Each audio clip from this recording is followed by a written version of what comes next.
To all my brothers, all my sisters, I want to share something with you. I want to take you back. You remember the story of Adam and Eve? You remember, you heard, you read that God instructed them not to eat off that certain tree? You remember that story? That, in fact, if they did eat off that tree, the evidence of it would be that they would surely die. You remember, you heard about someone influencing. You know who you heard that spoke of influencing these activities. You will not surely die. You would be as wise as God. Quite a tempting challenge there. And then you, for some strange reason, because you got choice, and you've been convinced that it's okay. It's okay to accept jive. You've been convinced that it's okay to do that. You know I'm speaking to you, but it looks like something tells me to go another way.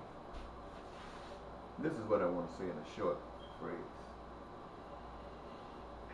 The story of Adam and Eve could mean this: that being in the Garden of Eden represents men, humankind, as a family, having their dreams all met. Because they are a family. And they manifest amongst themselves what is family. That's love.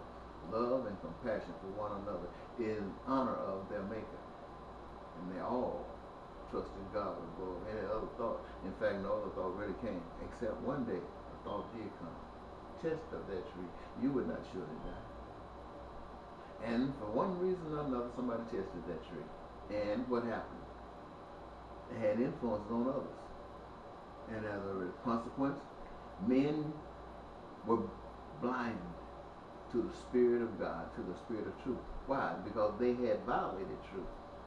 In fact, they really hadn't violated truth. They violated the continuity of the harmony that existed, because love for altruistic reasons existed. But selfishness set in, and as such it began to destroy. And so they have no consciousness of God, no understanding. They even see themselves different than they've seen themselves before. And for one reason or another, they're ashamed and they feel they need to hide their game because they have violated the will and the Spirit of God. Hey, it's just normal that that happened. That's the fruit of the seed that was planted. And so you entered into a world of deceit by that same old lie that tricked you to leave the God. And that lie takes you through communism, it takes you through socialism, it takes you through dictatorships, it takes you through kings and queens, it takes you through men with guns, it does all of that. That's what happens on the side where you come because of a lie. You come because of a lie. And the great big mystery is this: as you were told that the day you denied truth and chose to go the other way, that you were sure to die. And you and we as human beings represent people who are truly spiritually dead. We are truly spiritually dead.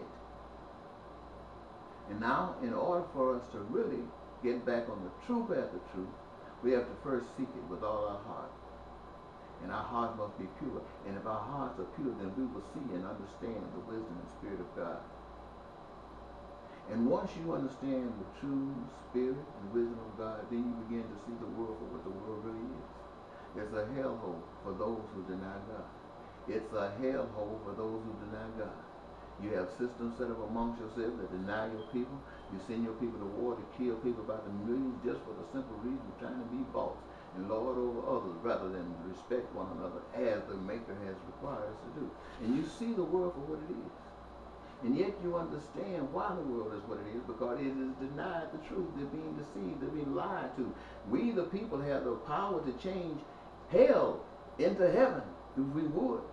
We got that power. But as long as we're under the influence of following the status quo, we can do no more than do worse for continuing this process. So I say to you today, it is not a measure of whether you should die because you want to do right. Jesus Christ came on the earth to tell you that is the only way. Because here's the trick. You've been taught about dying. Don't die. You have so many fears about dying. And yet, you have in your system, you have in the government, that you must not even commit suicide. It's against the law. You try to commit suicide, somebody call the powers that be, they will pull their guns and they'll try to talk you down. But if you decide you want to kill yourself, they know it. They want to make sure they give you the bullet before you give it to yourself. Why? Because they want you to fear death. And yet, the only way you can enter into life, the only way you can enter into true life, the only way you can enter into that everlasting life that you desire and enjoy, is to take that chance. Take that chance to get that bullet. And if the world is not ready for the peace and joy that you represent, then you have no other thing to do but get out of this hell. And your message to all of those who are behind, that this is the path. Because if God was able to make it where we didn't understand any of this, and put us over here, and for some strange reason, some of us get a little bit of understanding, a little bit of wisdom delivered to us, and we see what it is, and we know what can be. We don't know because we don't know that it is, but we know that the power that we do know is capable of. And it's not up to us to determine what happens afterwards. What is up to us is to be responsible and dutiful for what we are to be representative of today. The world does not know God, and if it's ever to have a glimpse of God, it must be because you represent it. And it's a God of love. We don't need any more of these gods that are out here killing folks. We don't need any more of these gods out who's punishing people. We don't need any of these envy, ugly gods. We need a God of love, a God that will show us the way to peace, that will show us the way to prosperity, that will show us a way to joy, so that we can live amongst each other as we are, a family, understanding who truly is the power of all existence. And I'm trying to tell you today, until you realize that, and until you start representing that, you are a slave to this side, and this side is a lie. You were told that if you ate off that tree of knowledge of good and evil, you would know the truth. And you do know the truth. You know what you're living in comparison to what you desire. And what you desire and what you're living in are strictly two different things. So how do you change what you're living in, regardless of how good or how bad it might be, to what you want it to be? You got to give it life. You got to give it birth. If you believe that you can walk on water, you can walk on water. If you believe you can heal the sick, you can heal the sick.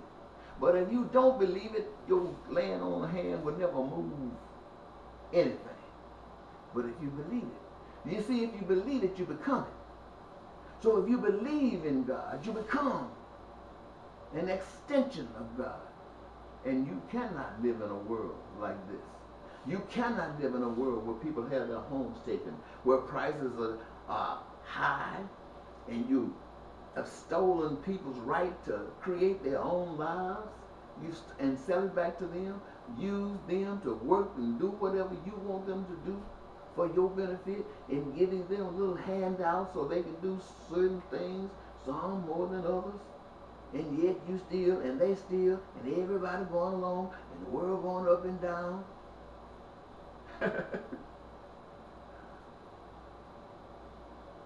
No man can serve two masters. When you were in the garden, you served God. When you decide to serve something else, you were kicked out of the garden. Now you have been serving outside of the garden. And like the prodigal son, you now see, and you ready to take yourself back to life. And you demand life. You demand that the power that created you give you life. Why?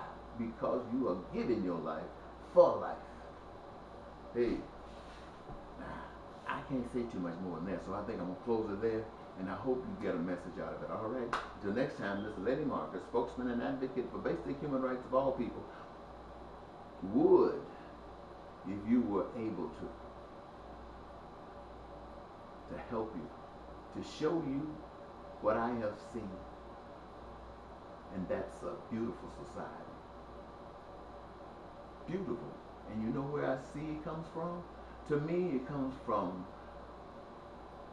a power outside of me, outside of you.